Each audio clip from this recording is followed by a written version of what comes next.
Hello everyone, welcome back to the Quick Tech tutorial. Today for this video of Quick Tech, I will be showing you how to recover WhatsApp account. To begin the process, open the WhatsApp application.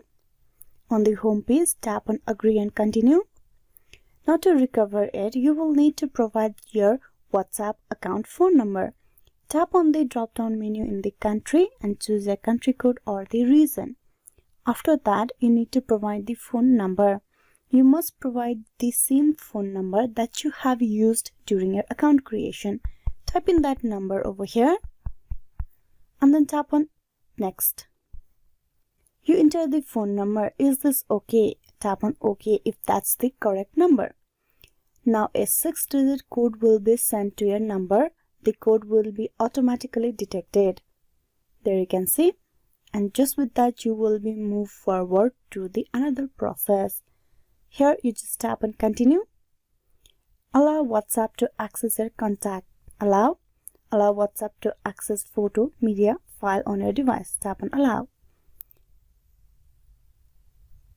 Now you will need to provide your name and an optional profile photo. Tap on the camera and provide the photo for your WhatsApp. Tap on Done. Type in your name and then tap on Next. With this, the recovery process of your WhatsApp will be completed. As WhatsApp is created on the phone number basis, so the recovery process does not need to be longer. You just need to provide your phone number and WhatsApp will send you the code. Once the code is detected, you will be able to log in very easily. Hope this video was useful on how you can recover WhatsApp. Please like and subscribe the Quick Tech tutorial. Thank you.